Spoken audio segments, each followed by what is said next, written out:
तो देखिए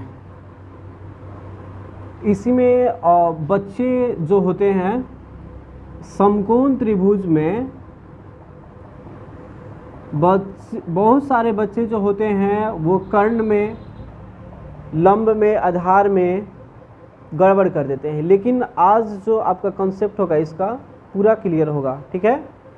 जैसे कि मान लीजिए कि ये ए है, बी है, ये सी है, ठीक है। तो इस ए बी सी मानने के बाद जैसे मतलब कि इस कोण को यदि हम थीटा मानते हैं तो देखिए कोण के जो सामने वाला भुजा, कोण के सामने वाला जो भुजा पड़ता है उसको हम लोग लंब नाम देते हैं, ठीक है। और कोण जिस पे बनता है, ठीक है ना, उसको हम लोग आधार बोलते हैं। देखिए ये कॉन्सेप्ट क्लियर करना होगा, ठीक है ना। ये जो कोण के सामने वाले भुजा, हमेशा जो कोण बनेगा, कोण के सामने वाला जो भुजा होता है वो लंब होता है, और कोण के जो नीचे इस कोण से जो सटे हुए जो भुजा होता है वो आधार होता है। और ये जो भुजाएं होती है ये इसको हम लोग कर्ण बोलते हैं, ठीक है। यानी कि जो सबसे लंबी भुजा होती है इसमें, जो सबसे लंबी, उसको हम लोग कर्ण बोलेंगे, ठीक है ना।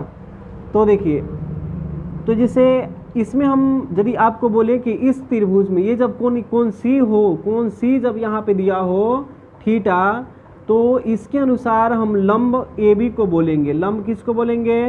ए बी को, ठीक है। और आधार किसको बोलेंगे? तो हम आधार बोलेंगे बी सी को, ठीक है। लेकिन देखिए थोड़ा सा अंतर भी है इसमें, जैसे कि कोण ये ना बोलकर, इस कोण को थीटा ना बोलकर ये कोण थीटा बोल रहा है। तो अभी मैंने आपको बताया था कि कोण के सामने वाला जो भुजा होता है लंब होता है। तो देखिए इस कोण के सामने कौन सा भुजा पड़ रहा है? ये कोण के सामने ये भुजा पड़ रहा है, ठीक है। इस कोण के सामने ये वाला भुजा पड़ रहा था, लेकिन इस कोण के सामने कौन सी भुजा पड़ रहा है जी बबुआ? तो ये वाला भुजा पड़ रहा है।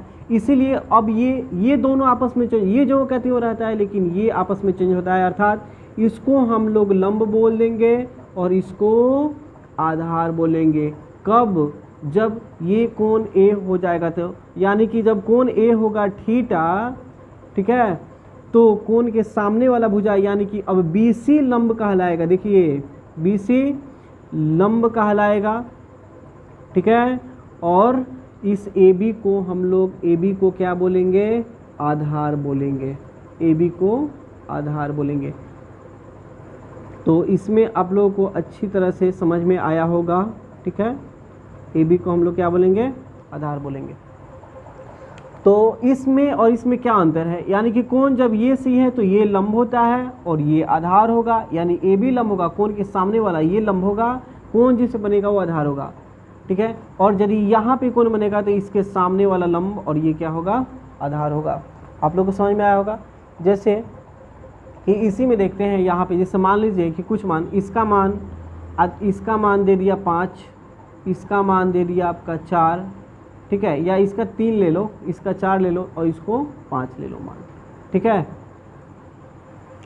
अब आप जानते हैं, ठीक है, तो हम यदि मान निकालना हो, जिससे मान लीजिए कि हमें ये कोण बोल रहा है, ये कोण बोल रहा है, ये वाला कोण सी, तो इसमें P का मान कितना हो जाएगा आपका? 3 हो जाएगा।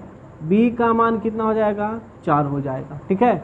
और यदि ये कोण बोल रहा है तो देखिए इसमें उल्टा पड़ जाएगा। ये यदि ये कोण A बोल रहा है तो P का मान, इसके सामने वाला P का मान अब हो जाएगा 4, ये वाला जो B का मान था वो P का मान हो जाएगा, और जो P का मान था वो B का मान हो जाएगा। देखिए इसमें जब ये कोण बोलेगा तो ये वाला। तो आप, उम्मीद है कि आपको ये समझ में आया होगा। तो ज़रूर आप इस वीडियो को लाइक कीजिएगा, शेयर कीजिएगा अपने दोस्तों के साथ, अपने संबंधियों के साथ, जो भी 10th क्लास में हो उसको आप ज़रूर शेयर कीजिएगा। धन्यवाद।